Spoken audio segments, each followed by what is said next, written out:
Ma'am ये है आपका pyridine, ये रहा नाइट्रोजन का lone pair, this is your pyridine। Got it. ये हमारे पास क्या बना है मैं लिख भी देती हूँ मैम, ये आपने बना दिया है पायरोल। तो क्या होता है मैम, कॉन्जुगेशन होता है। देखिए कुछ इस तरीके से, अगर हमारे पास double bond, single bond, positive charge पाया जा रहा है। Hello everyone, welcome back to Pharmacy India Plus. कैसे हैं आप सारे बच्चे? उम्मीद कर रही हूँ you all are doing very well और आप सारे बच्चों की पढ़ाई बहुत अच्छे से चल रही होगी।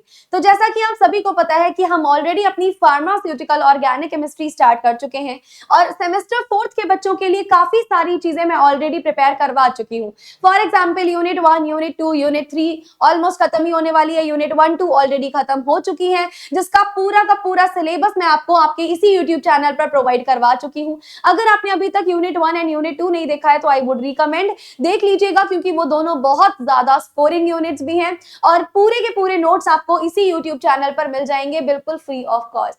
तो वो वीडियोस वो प्लेलिस्ट में जा करके देख लीजिएगा, क्योंकि प्लेलिस्ट में सारी की सारी वीडियो लेक्चर टॉपिक वाइज आपको लिखे हुए मिल जाएंगे। और मैंने सिलेबस डिस्कशन भी कराया है, जहां पर मैंने ये भी बताया है कि कौन सा टॉपिक सबसे ज्यादा इंपॉर्टेंट रहने वाला है आपके लिए, किस टॉपिक से ज्यादा सवाल बनते हैं, किस टॉपिक से लॉन्ग में सवाल बनते हैं, कहां से शॉर्ट में, और किस टॉपिक को थोड़ा सा आप इग्नोर कर सकते हो। ये सारी चीजें मैं आपको सिलेबस डिस्कशन में ऑलरेडी बता चुकी हूँ। सिलेबस डिस्कशन में यूनिट 1, यूनिट 2, यूनिट 3 तीनों का कर चुकी हूँ। यूनिट 3 भी ऑलमोस्ट हमारी खत्म हो चुकी है। यूनिट 3 जो थी हेटेरोसाइक्लिक कंपाउंड्स, पूरी की पूरी मैं फिनिश करवा चुकी हूँ। और भी बहुत सारी चीजें थी जो यूनिट 3 में हम करवा चुके हैं कंप्लीट। आप चाहो तो यूनिट 3 भी देख सकते हैं, जिसकी प्लेलिस्ट भी आपको मिल जाएगी। सारी की सारे लेक्चर्स हमने यूनिट 3 में लिए, जैसे कि classification of heterocyclic compound, nomenclature of heterocyclic compound, synthesis, class synthesis, chemical reaction, physical properties, medicinal uses, thiophene, pyrrole, furan, उनके एरोमेटिक नेचर, उनका बिहेवियर,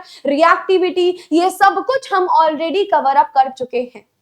एंड आई गेस आपने ये सारी चीजें देख भी ली होंगी। अगर अभी तक नहीं देखा है तो जल्दी जल्दी देख लीजिए। और हमारा सेमेस्टर 4 भी ऑलमोस्ट फिनिश ही होने वाला है, जिसमें आज का जो हमारा टॉपिक रहने वाला है, आज की क्लास का जो एक टॉपिक रहने वाला है, वो मैं आपको आज एक क्वेश्चन करवाने वाली हूं। हम पूरा कोई टॉपिक नहीं पढ़ेंगे आज की क्लास में बेटा। हम एक ऐसा क्वेश्चन पढ़ेंगे जो हर साल आपसे पूछा जाता है, और वो मोस्ट वांटेड क्वेश्चन ये है कि पायरोल एंड पिरिडीन की बेसिक स्ट्रेंथ क्या होती है। इन दोनों में से कौन ज्यादा बेसिक होता है, कौन कम बेसिक है, और जो ज्यादा बेसिक है वो क्यों है, रीजन बताइए। ये सवाल बहुत बार पूछा गया है। मैं आज आपको ये सवाल करके दिखा दूंगी केवल 10 मिनट के अंदर। पूरा का पूरा सवाल विद हैंड रिटन नोट्स आपको यहां से रिसीव हो जाएगा, ये ले लीजिएगा। और अगर आपको इसके हैंड रिटन नोट्स चाहिए तो आपको क्या करना पड़ेगा, व्हाट्सएप एंड टेलीग्राम ज्वाइन करना पड़ेगा, क्योंकि व्हाट्सएप एंड टेलीग्राम चैनल पर ही हमारी जितनी भी क्लासेस हो रही हैं, हम उन सभी क्लासेस के हैंड रिटन नोट्स पीडीएफ आपको प्रोवाइड करवा रहे हैं। आपके लिए बहुत ज्यादा इंपॉर्टेंट होगा व्हाट्सएप टेलीग्राम ज्वाइन करने का।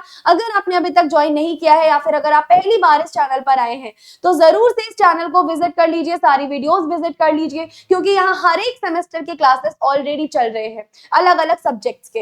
आप चाहो तो और भी ज्यादा चीजें देख सकते हो। इसके अलावा आप चाहो तो हमारी फार्मेसी इंडिया मोबाइल ऐप भी डाउनलोड कर सकते हैं, क्योंकि यहाँ इस ऐप पर कोई भी चाहे जॉब आ जाए, चाहे वो प्राइवेट जॉब हो, चाहे वो गवर्नमेंट जॉब हो, किसी भी जॉब का नोटिफिकेशन, जॉब रिलेटेड नोटिफिकेशन आपको सबसे पहले प्रोवाइड किया जाता है हमारी अपनी app pharmacy India mobile app पर। इसके अलावा अगर आप किसी कॉम्पिटिटिव एग्जाम जैसे जीपैट, नाइपर, डीआई, फार्मासिस्ट जैसे एग्जाम की तैयारी करना चाहते हैं, तो अगर आपको इनका सिलेबस देखना है, या फिर अगर आपको इनके प्रीवियस ईयर पेपर्स देखने हैं, तो उसके लिए भी आपको हमारी ऐप पर विजिट करना पड़ेगा, जहां पर फ्री ऑफ कॉस्ट आप इन सारी चीजों को देख सकते हैं।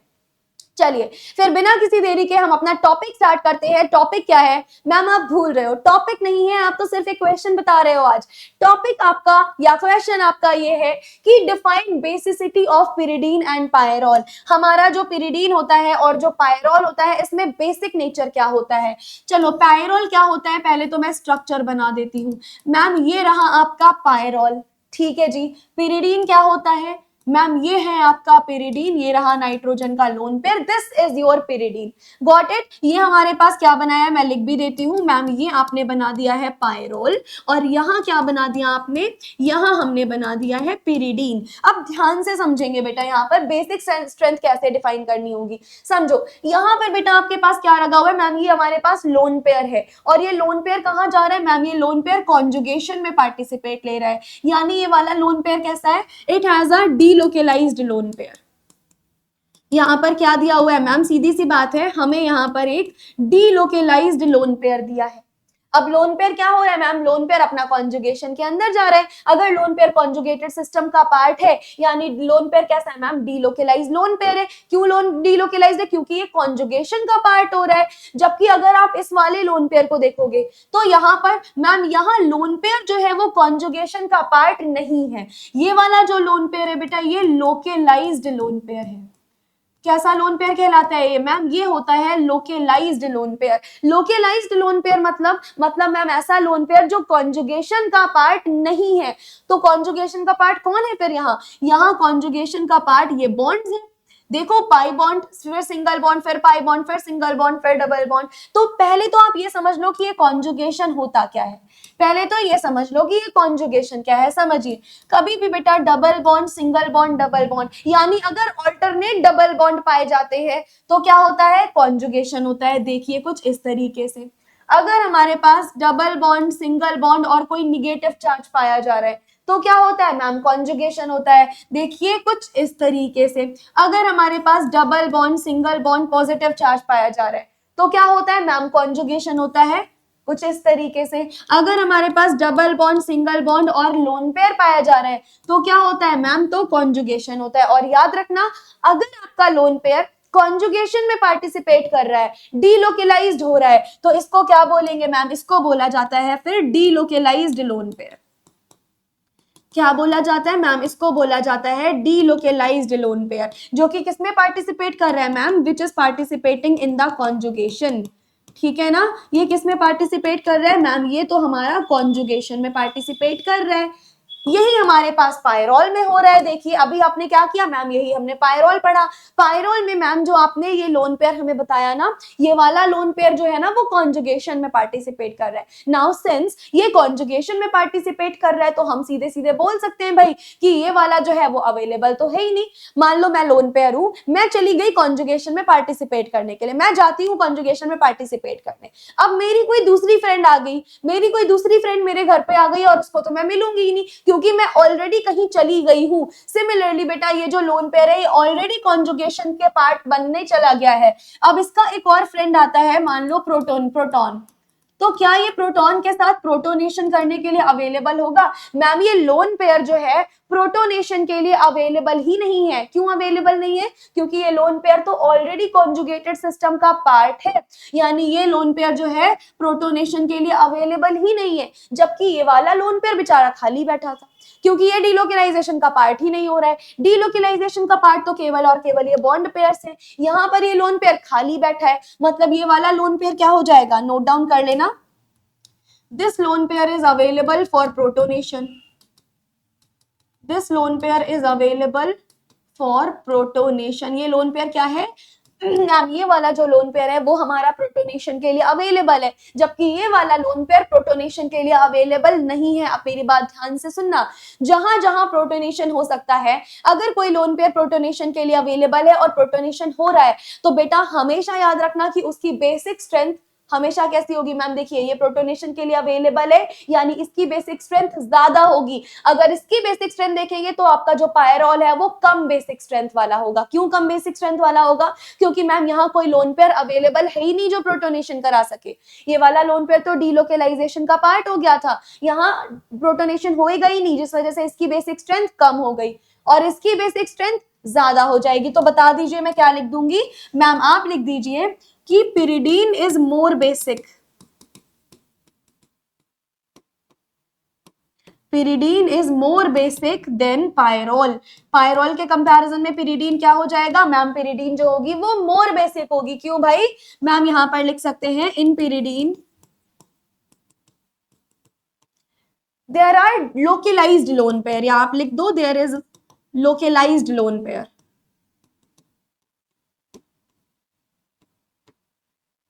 that is available for the protonation।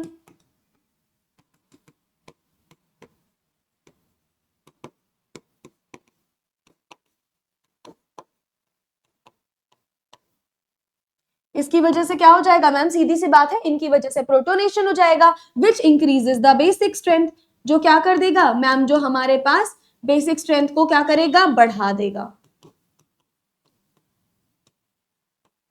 है ना। अब जरा एक बार पायरोल का सिस्टम भी देख लीजिए। In the case of pyrrole,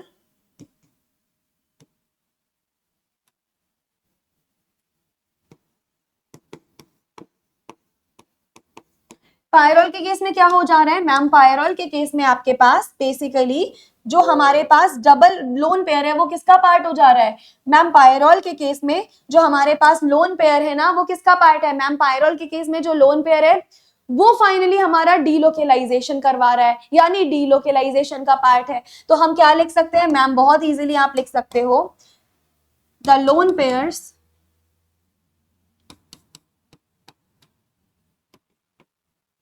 are involved in delocalization,